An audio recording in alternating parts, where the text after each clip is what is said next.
right, John Kohler with growingyourgreens.com with this huge giant zucchini. So let's see. This guy, he's probably still going to be good eating.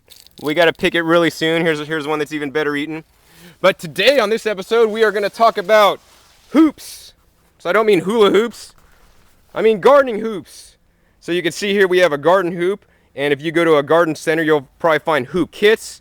And they could be very expensive, actually. So actually what these are is just a basic PVC pipe, half-inch PVC pipe. So I get the thick wall PVC pipe, and you basically just make two mounts for them, and you bend them into place. So you can see the hoops here actually have the shade cloth on them because we have some new transplants that we just planted. Let me give you a shot of that down there. So for a row cover, we're going to take it off pretty soon as they get well established. Here's more, my crazy melon trellis is a hoop, and then we put, these PVC connectors on. So basically all you do is you just get the PVC and you get two mounting clips. So let me see if I can show you a mounting clip. And we got these electrical conduit mounting clips right here, as you can see. They're right down right here. And we put those on the inside of the wood to secure it. And basically you just put one end of the PVC there, and then, go to the other side and mount it there, and then just bend it, and it'll bend in place and it won't break. And it'll bend quite easily and it'll be fine. The other thing I saw that one of the nurseries doing locally is instead of mounting it on the inside like I did, you can mount it on the outside. For aesthetic reasons, I want to mount on the inside.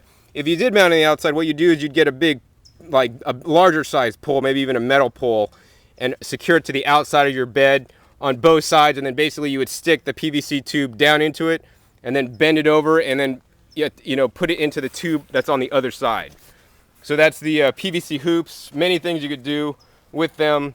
On this one actually we have the hoops, and we put the shade cloth on. In the wintertime we will put the clear plastic on it. We could put just a white row cover. On this one actually we attached nylon string trellis to. It's almost entirely hidden now by my crazy melon trellis. All the melon vines growing, but here's the the string, nylon string. We actually secured it with the zip ties. So let's see, it's holding pretty good. It's not getting too heavy up top, but let me see if I could find a melon. Oh, there's a melon growing. All right, there's a melon growing. Hopefully you can see that on the camera. But yeah, so definitely inexpensive use of for creating hoops out of the PVC. I mean, a 10-foot section might run $2.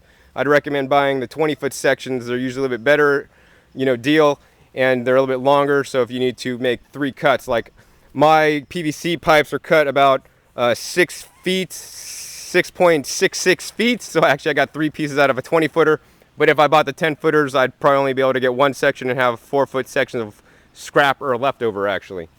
So another question I got recently was weeds. John, what do you do about weeds? So you can take a look while I walk around in my beds, and you will not see too many weeds. And this is for a couple reasons. Number one is because all the soil I used was compost, and the compost basically was composted. So when they compost it, it heats it up. And when it heats up to certain degrees for a specific amount of time, it deactivates all the weed seeds. So thus there's no weed seeds in my soil that I started with. So if there's none when I started with, there's no weeds that are going to grow up. The only way weed seeds are going to get in is if they maybe blow in, birds drop poop and drop seeds or whatever. So, I don't really have a problem with weeds because I, raised up my soil level and I filled it all with compost, which basically didn't have any active weed seeds in there. And once again, the compost is loose and fluffy, which is a benefit to the new plants, so the roots could easily go down and root through it. And it's a benefit when pulling weeds because the soil is not hard and impacted. If you go down to where my real ground is, here's some crabgrass right here actually. And my real ground right here, I mean, this stuff is adobe clay. So pulling weeds or even grass out of adobe clay is really difficult. So that's another reason for the raised beds, is the ease of pulling weeds. So I think that'll do it with this episode. This is John Kohler with growingyourgreens.com talking about hoops and weeds. All right, remember, you can grow your own greens.